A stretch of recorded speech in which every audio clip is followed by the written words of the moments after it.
Hi, I'm Mary Bergman. I'm the Executive Director of the Nantucket Preservation Trust. Thank you for joining us for our annual August Fête.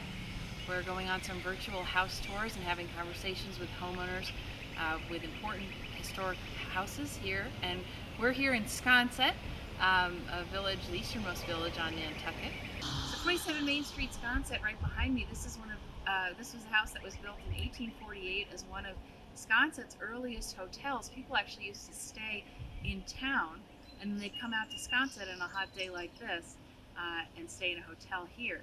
In the 1920s, it was picked up on its site and reoriented, and it's been a private home ever since. Today, it's owned by the Fremont Smiths, and they have a long family history with this property. We're going to hear more about that and what it's like to have a preservation restriction on your house, and how do you balance modern living in a historic house. So my favorite aspect of this house is the fact that it has a very long history for the Lowrys and the Fremont Smiths. My mom, Sherry Lowry, and dad, Donald Lowry, bought the house in 1969, and I was 2 at the time. So I've grown up here and have loved, toddling around and playing flashlight tag, and then handing those traditions over to our children. And it's really neat, I think, to be living in a house that really appears and feels like it did when it was built. I love the fact that we're the longest running owners, I guess 1969 to 2020. It's a long, long history. I love the fact that it was a hotel back in the day, and the funny thing about that is people would come to stay in Nantucket for longer periods of time, and they'd stay downtown, and then in order to escape from downtown, they'd come to Sconset and stay in a hotel in Sconset, and that's where they would go bathing in their ridiculous bathing costumes.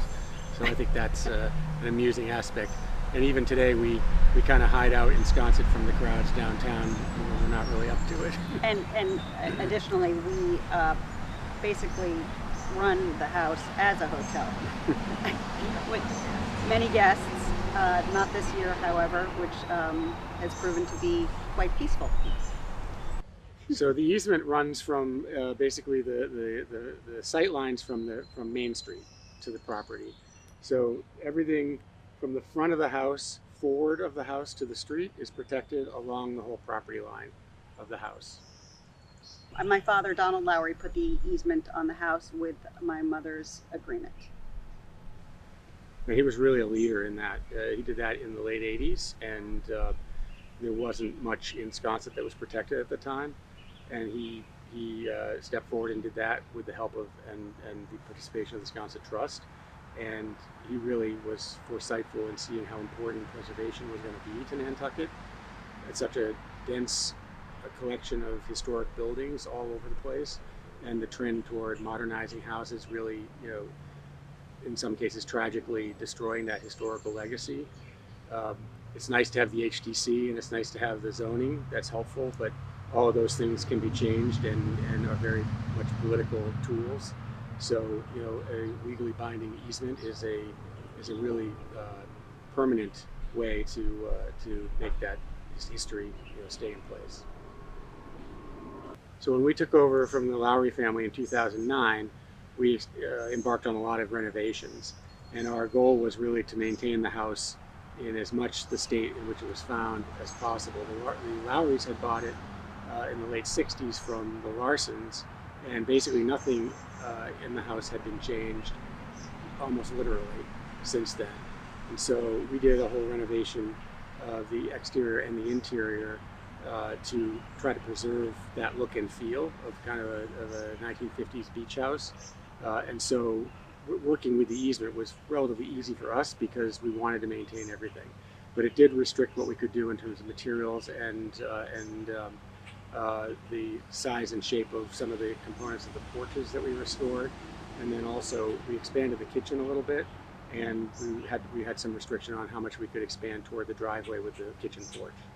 People think that easements are complicated and difficult to live with, but they're actually very flexible tools. They can be adjusted to the lifestyle and the needs of the family.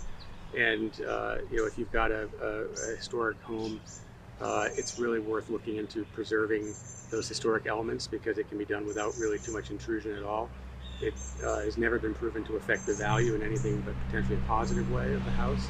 A lot of the tax issues have been clarified over the last few years, and so it's really a great tool, and everyone should look into it who has a historic home. We use the whole property, flower beds for picking flowers and enjoying their beauty, the swings and the greenhouse, and I think mostly just having kids from all over the neighborhood now, as our children are a little bit too big to swing on the swings and play flashlight tag, but certainly inviting kids from everywhere to come and join. We've celebrated several weddings here. One was my sister Annie's wedding, and a friend of the family was married here a long time ago under this very tree, honey locust. My favorite memories of the house are family reunions, celebrations. I remember my grandfather's 80th birthday, my husband's father's 75th birthday, little kids' first birthdays, and my father's deceased. His spirit really lives on in the house.